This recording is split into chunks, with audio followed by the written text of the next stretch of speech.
അസ്സലാമു അലൈക്കും വറഹ്മത്തുള്ളാഹി അൽഹംദുലില്ലാഹ് വസ്സലാത്തു വസ്സലാമു അലാ റസൂലില്ലാഹ് വഅലാ ആലിഹി വസഹ്ബിഹി അജ്മഈൻ. പ്രിയപ്പെട്ട സഹോദരന്മാരെ, സഹോദരിമാരെ, സുഹൃത്തുക്കളെ, വർത്തമാനകാല സാഹചര്യത്തിൽ മനുഷ്യൻ അഭിമുഖീകരിക്കുന്ന പല പ്രതിസന്ധികളും പ്രശ്നങ്ങളും നമ്മുടെ നാട്ടിൽ തന്നെയും വന്നു ചേരുന്ന ചില പ്രയാസങ്ങളും ബുദ്ധിമുട്ടുകളുമൊക്കെ കാണുമ്പോൾ വളരെ ശക്തനായി അഹങ്കരിക്കുകയും തൻ്റെ കഴിവിൽ അമിതമായ മതിപ്പ് നിലനിർത്തുകയും ചെയ്യുന്ന മനുഷ്യൻ എത്ര ദുർബലനാണ് എന്ന് അവനെ ബോധ്യപ്പെടുത്തുന്ന വിധത്തിലാണ് സംഭവങ്ങൾ നടന്നുകൊണ്ടിരിക്കുന്നത്. ആരെയും ആശ്രയിക്കാനില്ലാതെ, തൻ്റെ മേലൊരു സൃഷ്ടാവിന് വഴങ്ങിക്കൊടുക്കേണ്ടതില്ലാതെ, തന്നിഷ്ടമനുസരിച്ച് താല്പര്യങ്ങളനുസരിച്ച് എന്തും കൈയടക്കാം, എന്തിനേയും വിധേയനാക്കാം, എല്ലാറ്റിൻ്റെയും മേൽക്കോയ്മ വാഴാം എന്ന നിലപാടെടുത്തുകൊണ്ടാണ് പൊതുവെ ഇപ്പോൾ മനുഷ്യൻ്റെ ഒരു തരം സ്വഭാവങ്ങൾ വളർന്നുകൊണ്ടിരിക്കുന്നത്. ഈ വികാരത്തെ, ചിന്തയെ തച്ചുടക്കുന്ന വിധത്തിൽ പലപ്പോഴും സംഭവങ്ങൾ കടന്നു വരുന്നത് നമുക്ക് കാണാൻ കഴിയും.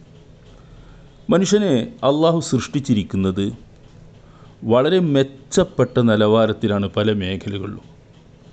ഖുർആൻ പറയുന്നത് ലഖദ് ഖലഖ്നൽ ഇൻസാന ഫീ അഹ്സനി തഖ്വീം, ഏറ്റവും നല്ല രൂപഘടനയിൽ ആണ് മനുഷ്യനെ നാം സൃഷ്ടിച്ചിരിക്കുന്നത്. വലഖദ് കറംനാ ബനി ആദം, മനുഷ്യപുത്രന്മാരെ നാം ആദരിച്ചിരിക്കുന്നു. വഹമൽനാഹും ഫിൽ ബർരി വൽ ബഹരി, കടലിലും കരയിലുമൊക്കെ യാത്ര ചെയ്യാനുള്ള സൗകര്യങ്ങൾ ഏർപ്പെടുത്തി. വറസഖ്നാഹും മിനത് ത്വയ്യിബാത്ത്, നല്ല വിശിഷ്ടമായ ഭോജ്യങ്ങൾ അവർക്ക് ആഹരിക്കാൻ കൊടുത്തു. വഫല്ലൽനാഹും അലാ കസീരി മിമ്മൻ ഖലഖ്നാ തഫ്ളീല, നാം സൃഷ്ടിച്ച അനേകം സൃഷ്ടികളിൽ നിന്ന് മനുഷ്യന് മാത്രം ചില പ്രത്യേകതകളൊക്കെ നൽകി ആദരിക്കുകയും ചെയ്തിരിക്കുന്നു. സൂറത്തുൽ ഇസ്രായിൽ വസവ്വറക്കും ഫഅഹ്സന സുവറക്കും, ഏറ്റവും നല്ല രൂപഘടന നിങ്ങൾക്ക് നൽകുകയും ചെയ്തിരിക്കുന്നു. ഇതൊക്കെ അള്ളാഹു മനുഷ്യന് നൽകിയ അനുഗ്രഹങ്ങൾ എടുത്തു പറയും. ഇതൊക്കെ മനുഷ്യനുള്ള യോഗ്യതകളാണ്. ഈ മനുഷ്യൻ എത്ര യോഗ്യനാണെങ്കിലും ജന്മന മറ്റു ജീവജാലങ്ങളുമായി വെച്ച് നോക്കുമ്പോൾ പല രംഗത്തും ദുർബലനും പിന്നിലുമാണ്. മികവ് കാണിക്കാൻ കഴിയുന്നൊരു മേഖല അവൻ്റെ ബൗദ്ധികമായ അഥവാ ബുദ്ധിപരമായ കഴിവ് മാത്രമാണ്.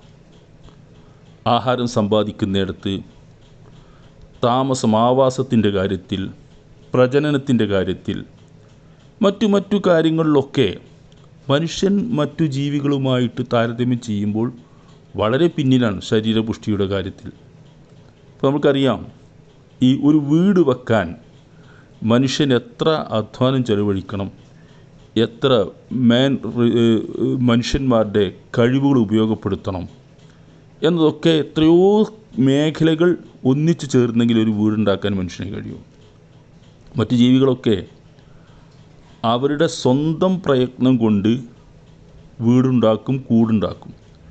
ഒരു ടെൻഷനും അവർക്ക് അതിൻ്റെ പേരിൽ അനുഭവിക്കേണ്ടി വരുന്നില്ല. ഒരു ഉറുമ്പ് അതിൻ്റെ ശരീരഭാരത്തേക്കാളും 10 മടങ്ങ് വലുപ്പമുള്ള വസ്തുക്കൾ ചുമക്കുകയും ഉരുട്ടിക്കൊണ്ടുപോവുകയും വഹിക്കുകയും ഒക്കെ ചെയ്യുന്നു. ഒരു പ്രയാസവും അവർക്കില്ല. മനുഷ്യനത് കഴിയില്ല. ഭക്ഷണം ശേഖരിക്കാൻ മറ്റുള്ള ജീവജാലങ്ങൾ നിർഭയരാണ്. ആ കാര്യത്തിൽ കഴിവ് കൂടിയവരാണ്. അവരാരും പട്ടിണി കിടന്ന് ചത്തുപോകുന്നില്ല. മനുഷ്യനാ കാര്യത്തിൽ അവരുടെയൊക്കെ പിന്നിലാണ്. പ്രജനനം, അടുത്ത തലമുറയ്ക്ക് ജന്മം നൽകുക, മനുഷ്യന് വളരെ പരിമിതമായ കഴിവാണ് അതിലുള്ളത്. മറ്റു ജീവജാലങ്ങൾ അതിനേക്കാൾ എത്രയോ മുന്നിൽ നിൽക്കുന്നു. വേഗത, മനുഷ്യൻ മാനിനേക്കാളും മുയലിനേക്കാളും എത്രയോ പിന്നിലാണ്.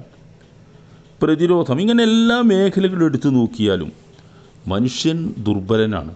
ആ മേഖലകളിലൊക്കെ മികച്ചു നിൽക്കുന്ന കഴിവ് അവരെക്കാളൊക്കെ അസ്തിത്വ സ്വാതന്ത്ര്യമെന്നോ സ്വതന്ത്രമായി ഉപയോഗിക്കാവുന്ന ബുദ്ധി എന്നോ ഒക്കെ പറയുന്നൊരു ഭാഗം മനുഷ്യന് മികച്ചതായി നിൽക്കുന്നുണ്ട്.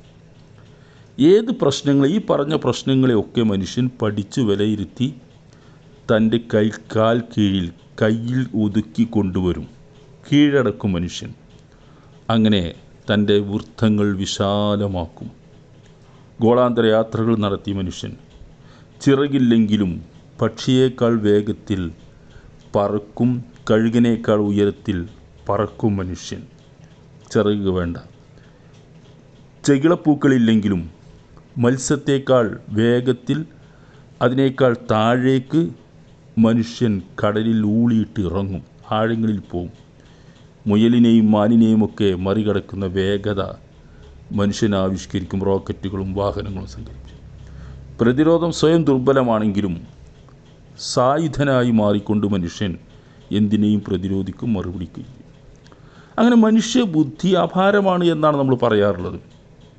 വലിയ കഴിവും സാധ്യതകളും ഒക്കെയുണ്ട്.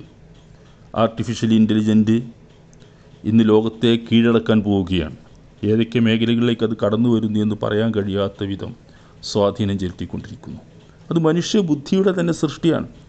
ഇൻ്റർനെറ്റും കമ്പ്യൂട്ടറും മൊബൈലുമൊക്കെ നമ്മൾക്കറിയാം. ഈ ഗോളാന്തര യാത്രകൾക്ക് ഉപയോഗിക്കുന്ന റോക്കറ്റുകൾ, ആറ്റം വിഭജിച്ചുകൊണ്ട് മനുഷ്യൻ ഊർജം സംഘടിപ്പിച്ച വിവരം നമ്മൾക്കറിയാം. അങ്ങനെ ചെറുതും വലുതുമായ എല്ലാ കാര്യങ്ങളിലും ഈ മനുഷ്യൻ കൃത്യമായിട്ട് കാര്യങ്ങൾ നേടിയെടുത്ത് മുന്നോട്ട് പോകുന്നു. ചന്ദ്രനിൽ ഇറങ്ങുന്ന മനുഷ്യൻ ഏത് കോണിൽ, ഏത് ധ്രുവത്തിൽ, എവിടെ സോഫ്റ്റ് ലാൻഡിംഗ് നടത്തണം എന്നൊക്കെ നിശ്ചയിച്ച് വളരെ കൃത്യമായി നീക്കി അവിടെ തന്നെ ചെന്നിറങ്ങുന്നു എന്ന് പറയപ്പെടുന്നു. ഇങ്ങനെ മനുഷ്യൻ വളരെ ശക്തനായൊരു ഒരു പ്രതിഭയായി അവൻ്റെ ബുദ്ധിപരമായ കഴിവ് കൊണ്ട് മേലോട്ട് പോകുന്നു. പക്ഷേ ഈ മനുഷ്യനെ അവൻ എത്ര ശക്തനാണെങ്കിലും ദൈവത്തിൻ്റെ മുമ്പിൽ, അള്ളാഹുവിൻ്റെ മുമ്പിൽ വളരെ ദുർബലനാണ് ഈ മനുഷ്യൻ. ആ കാര്യം മനുഷ്യനെ ഓർമ്മിപ്പിക്കാൻ വേണ്ടി അവൻ്റെ സൃഷ്ടാവായ ദൈവം ഇടയ്ക്കിടയ്ക്ക് സംഭവങ്ങൾ ഉണ്ടാക്കിക്കൊണ്ടേയിരിക്കും. വളരെ ശക്തനാണെന്ന് അഹങ്കരിക്കുന്ന മനുഷ്യനെ ദുർബലനാണെന്ന് അവനെ ബോധ്യപ്പെടുത്തിക്കൊണ്ടേയിരിക്കും. ഇപ്പോൾ നിങ്ങൾ നോക്കുക, മനുഷ്യൻ അവൻ്റെ ശാസ്ത്ര സാങ്കേതിക മികവ് കൊണ്ട് എന്തും കൈയടക്കാമെന്ന് വിചാരിക്കുമ്പോൾ അള്ളാഹു ചോദിക്കുന്നൊരു ചോദ്യമുണ്ട്. അമ്മൻ ഖലഖ സമാവാതി വൽ അർള വഅൻസല മിനസ്സമായി മാഅൻ ഫഅംബത്നാ ബിഹി ഹദായിക ദാത ബഹ്ജത്തിൻ. ഏതൊരു അള്ളാഹുവാണ്? അവനാണ് ആകാശഭൂമികൾ സൃഷ്ടിച്ചവൻ. ആകാശത്ത് മഴ വർഷിപ്പിക്കുന്ന അവനാണ്. അതുവഴി പ്രശോഭിച്ച് നിൽക്കുന്ന തോട്ടങ്ങൾ അവൻ ഉൽപ്പാദിപ്പിക്കുന്നു. എന്നിട്ട് അള്ളാഹു ചോദിക്കുന്നൊരു ചോദ്യം, മാ കാന ലക്കും അൻ തുംബിതു ഷജറഹ. അതിലൊരു മരം പോലും, ഒരു ചെടി പോലും നിങ്ങൾക്ക് മുളപ്പിക്കാനാവില്ല, ആർക്കും കഴിയില്ല. അ ഇലാഹുൻ മഅല്ലാഹ് ബൽ ഹും ഖൗമുൻ യഅദിലൂൻ. ഈ അള്ളാഹുവിൻ്റെ കൂടെ വേറെ ഏതെങ്കിലും ആരാധ്യന്മാരുണ്ടോ? നിങ്ങളെങ്ങോട്ടാണ് തെറ്റിപ്പോകുന്നത് എന്നാണ് ചോദിക്കുന്നത്. ഇവിടെ ചോദിക്കുന്നൊരു ചോദ്യം, മാ കാന ലക്കും അൻ തുംബിതു ഷജറഹ. അതിലൊരു മരം പോലും നിങ്ങൾക്ക് മുളപ്പിക്കാനാവില്ല. ഒരു നെന്മണി, ഒരു പയറുവിത്ത്, അത് മണ്ണിലൂന്നിയാൽ, അതാണല്ലോ മുളക്കാൻ ചെയ്യേണ്ടത്. മനുഷ്യന് അതിലൊന്നും ഒരു പങ്കുമില്ല, പോട്ടെ. അത് മണ്ണിലൂന്നിയാൽ, വെള്ളവും സൗകര്യവും ഒക്കെ ചെയ്തു കൊടുത്താൽ, കാലാവസ്ഥ അനുകൂലമാക്കി കൊടുത്താൽ, അത് മുളക്കുന്നില്ലെങ്കിൽ ഈ പ്രപഞ്ചത്തിലെ അള്ളാഹു അല്ലാത്ത എല്ലാവരും കൂടി ഒരുമിച്ചാൽ, പോട്ടെ മനുഷ്യലോകത്തിൻ്റെ മുഴുവൻ ശാസ്ത്ര സാങ്കേതിക വിദ്യകളും ഒരുമിച്ച് ചേർന്നുകൊണ്ട് ഒരു പയറുവിത്ത് മുളപ്പിക്കാൻ ശ്രമിച്ചാൽ കഴിയില്ല. മനുഷ്യന് മുളപ്പിക്കാൻ വളരെ ദുർബലനാണ്. അള്ളാഹു സൃഷ്ടിക്കുമ്പോൾ അതിന് സാഹചര്യം ഒരുക്കി കൊടുക്കാനല്ലാതെ, ആ സാഹചര്യത്തിൽ അവൻ നടത്തുന്നത് അള്ളാഹുവിൻ്റെ സൃഷ്ടിയായി വരുന്നു എന്നല്ലാതെ മറ്റൊന്നും ആ രംഗത്ത് ചെയ്യാൻ കഴിയുന്നില്ല. അത്ര ദുർബലനാണ്. അത് മനുഷ്യനെ അള്ളാഹു ഓർമ്മിപ്പിക്കാൻ വേണ്ടിയാണ്. അപ്പോൾ നിങ്ങൾക്ക് മനുഷ്യൻ്റെ തന്നെ ജനനം, ഖുർആൻ അത് പറയുന്ന മറ്റൊരു ഉദാഹരണമാണ്. ലില്ലാഹി മുൽക്കു സമാവാതി വൽ അർള്. ആകാശഭൂമികളുടെ ആധിപത്യം അള്ളാഹുവിനാണ്. യഖ്ലുഖു മാ യശാഉ. അവൻ ഉദ്ദേശിച്ച അവൻ സൃഷ്ടിക്കും. ഇതൊക്കെ അള്ളാഹുവിൻ്റെ കഴിവാണ്, മനുഷ്യനൊന്നൊരു പങ്കുമില്ല. യഹബു ലിമൻ യശാഉ ഇനാസൻ. അവൻ ഉദ്ദേശിക്കുന്നവർക്ക് അവൻ പെൺമക്കളെ നൽകും. വയഹബു ലിമൻ യശാഉ ദുക്കൂറ. അവൻ ഉദ്ദേശിക്കുന്നവർക്ക് ആൺമക്കളെ നൽകും. അയുസവ്വിജുഹും ദുക്രാനം വ ഇനാസ. അല്ലെങ്കിൽ ആണിനെയും പെണ്ണിനെയും കൂട്ടിക്കലർത്തി നൽകും. അടുത്ത് നോക്കും, വേജാലു മൻ യശാഉ അഖീമ ഇന്നഹു അലീമുൻ ഖദീർ. അവൻ ഉദ്ദേശിക്കുന്നവരവർ മക്കളില്ലാത്ത വന്ധ്യരാക്കി മാറ്റും. അവനെല്ലാം അറിയുന്നവനാണ്, കഴിവുള്ളവൻ. ആർക്ക് കൊടുക്കണം കൊടുക്കണ്ട എന്നൊക്കെ അറിയാം, കഴിവുള്ളവൻ. ഇവിടെ നോക്കുക, അവൻ ഉദ്ദേശിക്കുന്നൊരു വന്ധ്യരാക്കി മാറ്റുമെന്ന്. വന്ധ്യത ബാധിച്ച ഒരാണായാലും പെണ്ണായാലും അത് മാറ്റാൻ മനുഷ്യൻ്റെ കയ്യിൽ ഒരു കഴിവുമില്ല. സൃഷ്ടാവായ നാഥൻ ഉണ്ടാകണ്ട എന്ന് തീരുമാനിച്ചൊരു കുഞ്ഞിനെ ഉണ്ടാക്കാൻ ഈ ഭൂമിയിൽ ഒരു മനുഷ്യശക്തിക്കും സാധ്യമല്ല, ഒരു സാങ്കേതിക വിദ്യക്കും സാധ്യമല്ല. എല്ലാവരും ഒത്തൊരുമിച്ചാൽ പോലും ഒരു കുഞ്ഞിനെ ജനിപ്പിക്കാൻ ഉണ്ടാക്കാൻ കഴിയില്ല. യഖ്ലുഖു മാ യശാ, അള്ളാഹ് അവൻ ഉദ്ദേശിച്ച് ഉണ്ടാക്കുമെന്നാണ്. വളരെ വ്യക്തമാണ് കാര്യങ്ങളൊക്കെ. പ്രകൃതി ദുരന്തങ്ങൾ കടന്നു വരുന്നത് നമ്മൾക്കറിയാം. വളരെ ശക്തനാണ് മനുഷ്യൻ. ഭൂമി കുലുക്കം, കൊടുങ്കാറ്റ് എല്ലാം മനുഷ്യൻ വരുതിയിലാക്കാൻ ശ്രമിക്കുന്നു. ശക്തമായ റിക്ടർ സ്കെയിലുകൾ വെച്ച് അതിൻ്റെ അളവും തൂക്കവുമൊക്കെ നമ്മൾ പറയും. മേലോട്ട് നോക്കി നിൽക്കുന്ന അതുപോലെ റഡാറുകളുണ്ട്, കാലത്തിൻ്റെ ചലനങ്ങൾ നിയന്ത്രിച്ച് നമ്മൾക്ക് റിപ്പോർട്ട് തരുന്ന ഭൂമി കുലുക്കം അളക്കാൻ, കാറ്റിൻ്റെ ഗതിവേഗം അളക്കാൻ ആനിമോമീറ്ററുകളുണ്ട്. എല്ലാം ഘടിപ്പിച്ച് വച്ചിട്ടുണ്ട്. പക്ഷേ ഇതൊക്കെ നോക്കി നിൽക്കേ അതിനൊക്കെ തകിടം മറിച്ചുകൊണ്ട് കാണാം അള്ളാഹുവിൻ്റെ കൽപ്പന ഇങ്ങോട്ട് കടന്നു വരുന്നു. ഒന്നും മനുഷ്യൻ ചെയ്യാൻ കഴിയില്ല കൈമലർത്താനല്ലാതെ. എത്ര നിസ്സാരനാണെന്ന് നോക്കൂ നിങ്ങൾ. ഈ അടുത്ത കാലത്ത് 3-4 വർഷങ്ങൾക്ക് മുമ്പ് ഒരു വൈറസ്, കൊറോണ വൈറസ്, എത്ര നിസ്സാരമാണ്. നമ്മൾ കണ്ണുകൊണ്ട് കാണില്ല, മൈക്രോസ്കോപ്പിക് ലെൻസിൻ്റെ സഹായത്തോടു കൂടി അത് കാണാൻ തന്നെ കഴിയും. അത്രയും നിസ്സാരമാണ്. ലോകമൊന്നാകെ ഒരു വർഷത്തോളം നിശ്ചലമാക്കി കളഞ്ഞു.